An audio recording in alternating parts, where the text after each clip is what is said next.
الحمد لله وحده والصلاة والسلام على من لا نبي بعده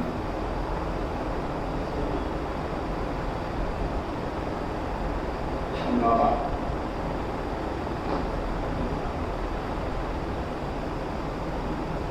حضرات محترم عزیز طلباء، انتہائی خوشی اور مسرت کا موقع ہے کہ آج ہمارے ان بچوں نے کلام پاک حفظ ختم کیا ہے۔ باقی اور طلباء قریب انشاءاللہ اپنا قرآن کریم مکمل کر لیں گے۔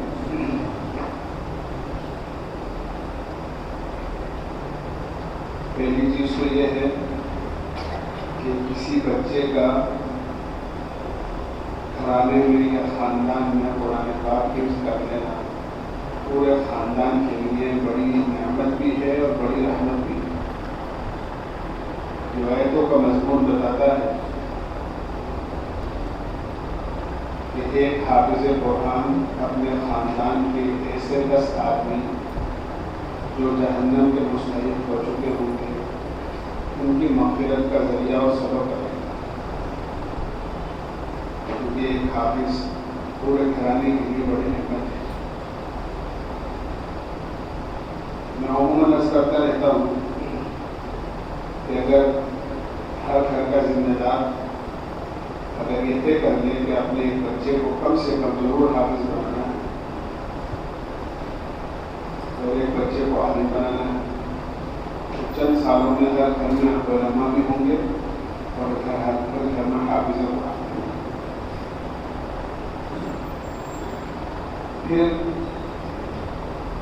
دوسری چیز یہ ہے کہ اپنے محلے کی مسجد میں مکتب کا قیام اور قرآن کریم کا سیکھنا سکھانا یہ امت کی بہت بڑی ضرورت ہے اور عذاب الہی سے بچنے کا بہت بڑا ذریعہ اور سبب ہے۔ اسی لیے اس وقت میں ہمارے ملک کے جو حالات چل رہے ہیں یہ کوئی ایسا نہیں ہے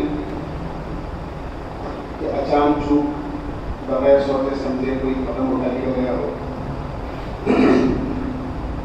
بلکہ قرآن نے یہود و نصارہ کو اسلام کا اور مسلمانوں کا سب سے بڑا دشمن قرار دیا ہے۔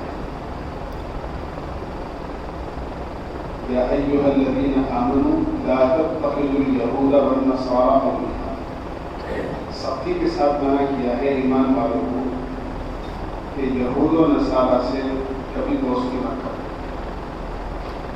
وہ کبھی تمہارے دوست نہیں ہو سکتے۔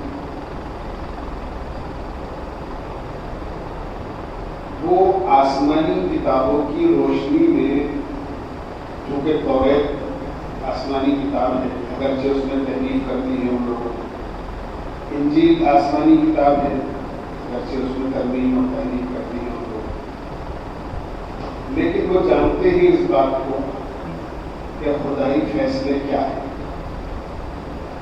اس لیے ہر روز بلکہ ہر لمحہ وہ ایسا قدم اٹھاتے ہیں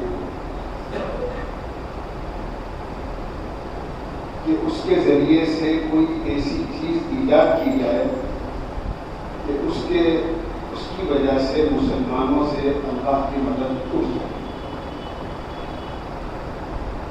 یہ سب سے بڑا ہو، کیونکہ وہ جانتے ہیں اس بات کو کہ جب تک مسلمان کے ساتھ اللہ کی مدد رہے گی ہم مسلمان کا بات باقی نہیں کر سکتے، اور جب مسلمان کے ساتھ اللہ کی مدد ہٹ جائے گی تو ہم جو چاہیں گے کریں۔ اسپین کی بڑی زبردست تاریخ رہی ہے اور مسلمانوں کا بڑا دور دورہ رہا ہے، بلکہ ایک زمانہ ایسا تھا تقریباً 3000 ستونوں پر قائم مسجد قرطبہ جو اس زمانے میں دنیا کی سب سے بڑی مسجد قرار دی جاتی تھی. آج وہ ہماری بدقسمتی کی اور ہمارے گناہوں کی نحوست کی وجہ سے پوری کی پوری گرجا بنی ہوئی ہے. ایک چھوٹا سا حصہ مختصر سا صرف نشانی کے لیے باقی چھوڑ دیا گیا ہے. نماز اس میں نہیں ہوتی ہے، بلکہ صرف ٹورسٹ لوگ، زائرین، سیاحین جو گھومنے اور پھرنے کے لیے سیاحت کے لیے آتے ہیں، ان لوگوں کو دیکھنے کی اجازت ہے 2 شرطوں کے ساتھ. ایک شرط تو یہ ہے کہ اگر مسجد میں بھی جو حصہ مسجد کا محفوظ کر رکھا ہے انہوں نے نشانی کے طور پر، اس حصے میں بھی اگر داخل ہوگے تو جوتے نہیں اتارو، جوتے سمیت داخل. دوسری شرط یہ ہے کہ اندر جا کر نماز نہیں پڑھو. اگر یہ 2 شرطیں منظور ہیں تو اندر داخلہ ہے اس میں، اور اگر یہ 2 شرطیں منظور نہیں ہیں تو اندر داخلہ بھی نہیں. تو ایک زمانے میں سب سے بڑی مسجد تھی تاریخ کی، بڑے بڑے علماء وہاں ہوئے. جب اغیار نے وہاں پر اپنے قدم جمائے اور پورے ملک پر قبضہ کرنے کا ارادہ کیا، تو چونکہ عیسائی تھے اس لیے پادریوں سے مشورہ کیا کہ ہمارا حملہ کارگر ہوگا یا نہیں ہوگا یہ آپ بتاؤ. تو پادریوں نے یہ کہا کہ مسجدوں کا حال میں پوچھنا چاہتا ہوں کہ مسجدوں کا حال ہمیں بتاؤ کہ وہاں مسجدوں کا کیا حال. اس کے بعد ہم بتائیں گے کہ آپ کا حملہ کرنا وہاں کارگر ہوگا یا نہیں. تو بتایا گیا کہ مسجدیں ہیں اور وہاں نمازی ہیں اور وہاں پر قرآنی مکتب قائم، قرآن سکھایا جاتا ہے بچوں. تو پادریوں نے منع کر دیا کہ ابھی حملہ مت کرنا، تم ہرگز کامیاب نہیں ہو سکتے. جب تک مسجدوں میں مصلی موجود ہیں اور مسجدوں میں قرآن کو سیکھنے سکھانے کا نظم ہے، تم ہرگز کامیاب نہیں ہو سکتے. ہاں جب یہ چیزیں ختم ہو جائیں تو پھر تم حملہ کر دینا، تم پورے کامیاب. چنانچہ بہت پرزور طریقے سے اس بات کی کوشش کی گئی کہ مسلمانوں کا تعلق مسجد سے ٹوٹ جائے اور ان کے بچے مسجد میں آ کر قرآن سیکھنا بند. اور جب یہ چیز اپنے کامل درجے پر پہنچ گئی تو ایک وقت وہ ہو گیا کہ مسلمان کا نام لینا بھی وہاں جرم ہو. مسجدیں گرجا گھروں میں تبدیل ہو، سوائے تاریخ کے کوئی چیز باقی نہیں ہے. تو میں یہ عرض کر رہا ہوں کہ آج جو مدارس کے ساتھ میں جو کچھ ہو رہا ہے یہ کوئی ایسا نہیں ہے کہ بغیر سوچی سمجھی. یہ اوپر سے ہی یہ چیز چل رہی ہے کہ جب تک یہ مدرسے اپنے نہج اور اپنی اصلیت کے ساتھ قائم رہیں گے، مسلمان اپنی دینی شناخت کے ساتھ باقی رہے گا. اگر ان کے ساتھ کچھ کرنا ہے تو یہ چیزیں پہلے ختم ہونی چاہیے. اس لیے مسجد قرآن کی تعلیم کا ہونا، سیکھنا سکھانا یہ اللہ کی بہت بڑی نعمت ہے اور اسلام کی اور اپنے بچوں کی اور اپنی نسل کی ایمان کی حفاظت کا بہت بڑا ذریعہ اور سبب ہے. بڑے مدارس کی بالکل ضرورت ہے، یہ نہیں کہتے، بہت سخت ضرورت ہے. اس لیے کہ ہمارے بڑے اس وقت میں یہی فرما رہے ہیں کہ جہاں اس وقت میں انسانیت کو بڑے اچھے ڈاکٹروں کی ضرورت ہے، بڑے انجینئروں کی ضرورت ہے، فلاسفروں کی ضرورت ہے، ایسے ہی ہمیں بڑے علماء کی ضرورت ہے، مفتیان اکرام کی ضرورت ہے، حفاظ کی ضرورت ہے، ائمہ کی ضرورت ہے، مؤذنین کی ضرورت ہے. اور یہ ضرورتیں صرف مدارس ہی پوری کر سکتے ہیں. مدارس کے علاوہ یہ ضرورتیں کوئی دوسرا ادارہ پوری نہیں کر سکتا. اس لیے بڑے مدارس کا قیام انتہائی ضروری. لیکن بڑے مدارس میں بہت ساری نزاکتیں ہوتی ہیں. جب تک وہ بڑے علماء کی نگرانی میں معقول طریقے سے نہ چلائے جائیں خطرات میں ہیں، لیکن چھوٹے مکاتب کا مسجد قیام یہ کوئی مشکل چیز نہیں. بچے محلے کے مسجد کے قرب و جوار کے مسجد میں آئیں اور مسجد میں جو پڑھانے والے اساتذہ ہیں ان سے قرآن سیکھ کر یا دینیات کی باتیں سیکھ کر یا علم سیکھ کر اپنے گھر واپس چلے جائیں.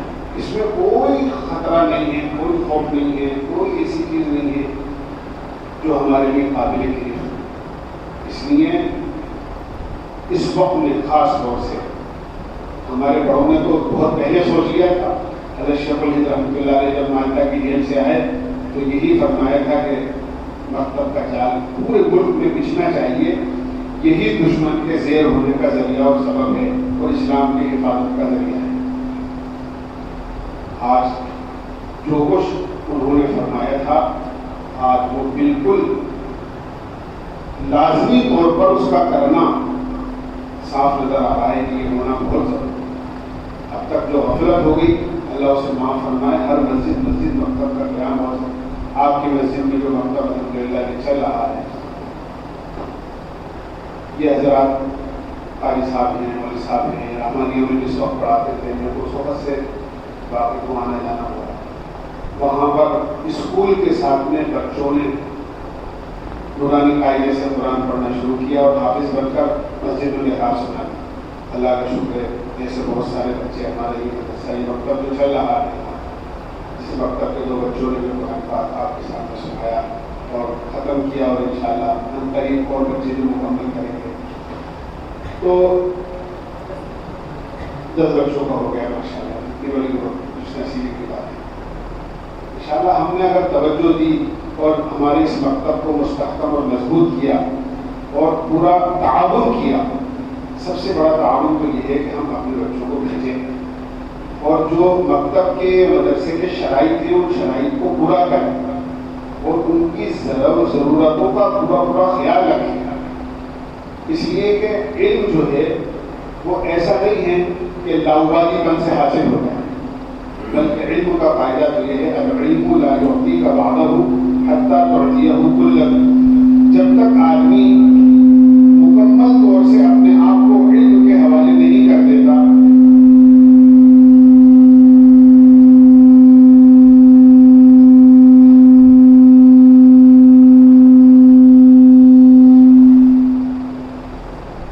علم اپنا ذرا سا حصہ دکھاتا ہے جب آدمی مکمل طور سے. ہمارے بڑوں کی تاریخ اسی طرح بڑے اہتمام کے ساتھ انہوں نے علم حاصل کیا.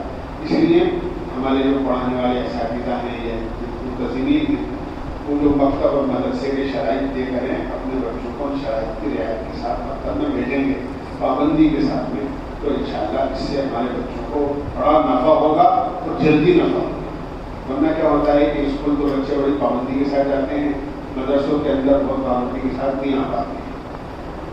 اور اللہ کا شکریہ تو بہت سے مدرسے ایسے اور مکتب ایسے ہیں جہاں کی کارگزاری ایسی ہے کہ حقیقی نانا کا انتقال ہو گیا، حقیقی دادا کا انتقال ہو گیا، لیکن بچہ مکتب میں آنا اس دن بھی اس نے نہیں چھوڑا، اس دن چھٹی نہیں کی. یعنی ایسے حالات اللہ کا شکر ہے کر رہے ہیں. تو یہ بڑی چیز ہے. بلکہ میں تو کہتا ہوں کہ جو بچے ایسی پابندی کے ساتھ آئیں ان کو مستقل انعام ملنا چاہیے، ان کی حوصلہ افزائی ہونی چاہیے تاکہ ان کو اور شوق پیدا ہو. ماشاءاللہ آپ کا ایک مکتب ہے، اللہ تعالیٰ اس کو بہت قبول فرمائے. اور میں درخواست کروں گا کہ ہمیں پورا تعاون کرنا چاہیے مکتب کے لحاظ سے. خود آ کر دیکھ کر یہاں کی ضرورتیں پوری کریں.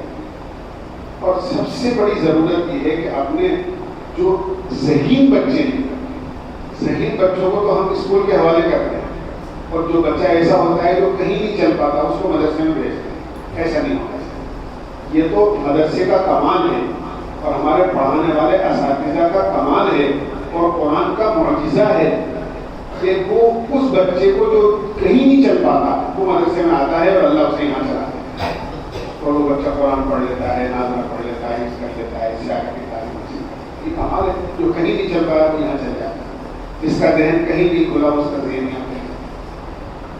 لیکن پھر بھی ہماری خوش نصیبی کی بات ہے کہ ہمارے بچے ہونہار ہیں، صحیح بچے ہیں. ان کو ہم اس وقت میں عقائد کا علم سیکھنا انتہائی ضروری ہے. ہمارے بچوں کو پتا ہو ایمان کیا ہے, نماز کیا ہے, قرآن کیا ہے, اسلام کتنی بڑی دولت ہے, اس پر چلنا کتنی بڑی سعادت کی چیز ہے. ہمیں بڑی سے بڑی دنیا میں چلنے والی آندھی اور باطل کی آندھیاں ہمیں اپنے اسلام سے نہیں ہٹا سکیں. یعنی یہ ماں باپ کی دینی تربیت کا اثر ہوتا ہے. ہمارے بڑوں کی تعریف اسی طرح کی کہ ان کے دل میں ایمان کی اور ایمانی چیزوں کی اور اسلامی شعائر کی عظمت ہوتی ہے. پیر ذوالفقار صاحب انہوں نے ایک واقعہ لکھا ہے اپنے مکہ مکرمہ کا کسی زمانے کا کہ پہلے جب بہت غربت تھی وہاں پر تو حجاج کے قافلے جاتے تھے اور پیدل جاتے تھے اور اپنے اپنے خیمے لگا کر وہاں قیام کرتے تھے. بہرحال واقعہ لمبا ہے کہ ایک بچہ بہت زیادہ آتا جاتا تھا ایک خیمے میں اور بہت غریب بچہ تھا. وہ اس کو کچھ کھانے کے لیے دے دیا کرتے تھے. اپنا بچہ پوچھا تو وہ بالکل بیٹا جیسا بن گیا, بار بار آتے جاتے رہنے کی وجہ سے اس کو کچھ کھانے کو مل جاتا تھا, اس لیے وہ آتا جاتا تھا. بچے کو ان سے اور ان کو بچے سے انسیت ہو گئی. واپس کو آنا ہی تھا. جب وہ واپس آنے لگے اس بچے سے کہا بیٹا تو ہمارے لیے چلو اور ہماری یہاں دیکھو بڑی اچھا بنگلہ ہے اور بڑا اچھا مکان ہے اور ہمارے گھر میں کار بھی ہے اور موٹر سائیکل بھی ہے اور ہم تمہیں پڑھائیں گے لکھائیں گے. اور سب چیزیں انہوں نے بچے کو لالچ دینے کے لیے اپنی یہاں کی بتائی. بچہ بہت خاموشی کے ساتھ سنتا رہا. جب وہ کہہ چکے تو بچے نے بیت اللہ کی طرف اشارہ کر کے کہا کہ یہ بھی ہے آپ کے یہاں. اس کا کوئی جواب نہیں. کہنے لگا بیٹا یہ تو ہے. کہنے لگے اسے چھوڑ کے بھی نہیں جا سکتا. ایک بچہ جو اللہ کے گھر کی کتنی عظمت اس کے دل کے اندر ہوگی جس نے یہ کہا یہ ساری چیزیں میرے نزدیک کے خیال اگر بیت اللہ تو یہ ماں باپ سکھاتے ہیں. مدارس میں یہ چیز مکتبوں میں یہ چیز سکھائی جاتی ہے. اس لیے تربیت بچوں کی بہت ضروری ہے. بچے 2 گھنٹے مدرسے میں آتے ہیں, 4 گھنٹے آتے ہیں. ہم ظہر سے عصر تک کا وقت یا یہ کہ مغرب سے عشاء تک کا وقت اگر جوڑیں تو چند گھنٹے لگتے ہیں. اگر 4 گھنٹے بھی اگر ہم سوچیں تو باقی 20 گھنٹے تو ہمارے گھر کے ماحول میں ہمارے گھر کے ماحول کا اچھا ہونا بہت ضروری ہے. ہمارے گھر کے ماحول کا اچھا ہونا. دیکھیے آج سروں آپ سے حافظ پٹیل صاحب پلیٹ کے اندر انتقال ہو گیا. گجرات کے رہنے والے تھے. تبلیغی جماعت کے بڑے امیر اور ذمہ دار وہاں رہے ہیں. ایک سفر میں میوات کے میں ان کے ساتھ رہا ہوں چند دن. تو پورے انگلینڈ کے یا بلکہ پوری یورپ کے ذمہ دار تھے. مفتی سعید صاحب کے بیان میں نے سنا پالنپوری رحمۃ اللہ علیہ دارالعلوم دیوبند کے شیخ الحدیث کہ میں ایک مدرسے میں گیا تو کہنے لگے مفتی صاحب کہ وہاں کے لوگوں نے کہا کہ صاحب یہ مدرسے کا بڑا عجیب قانون ہے. حافظ صاحب نے قانون بنا رکھا ہے کہ وہ قانون یہ ہے کہ بچے کو ہم اس وقت داخل کریں گے کہ جس بچہ مدرسے میں آئے پڑھنے کے لیے تو اس کا باپ 4 مہینے کا بستر لے کر آ جائے. بچہ مدرسے میں آئے اور اس کا باپ 4 مہینے کی جماعت میں.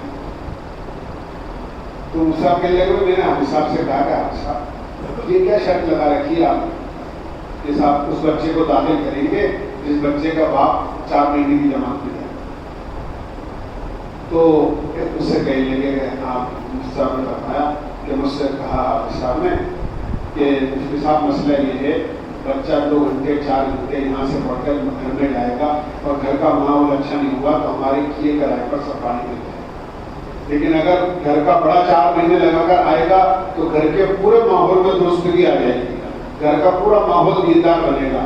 تو جو بچہ مدرسے میں سیکھ کر اپنے گھر جائے گا تو اس میں بجائے کمزوری آنے کی تقویت ہوگی. اس لیے ہم ایسا کرتے ہیں.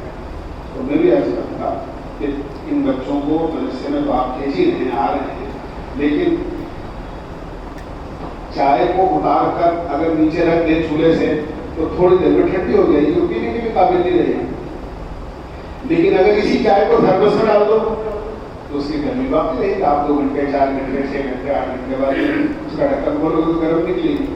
ہمارے گھر کا ماحول اچھا ہوا تو ان بچوں کی جو کچھ تربیت مدرسے اور مکتب میں ہو رہی ہے ہمارے گھر کا ماحول اس کے لیے تھرمس کا کام کرے, وہ باقی رہے. ورنہ اس ماحول میں جا کر جو کچھ سیکھیں گے یہاں ٹوپی اڑے تو میں جا کر ٹوپی اتار دیں گے. یہاں کرتا پاجامہ پہن کے آئیں گے وہاں دوسرے کپڑے پہن گے، لیکن گھر کا ماحول اچھا ہوا تو انشاءاللہ یہاں بھی دینداری کے ساتھ وہاں بھی کریں گے انشاءاللہ. اللہ حافظ.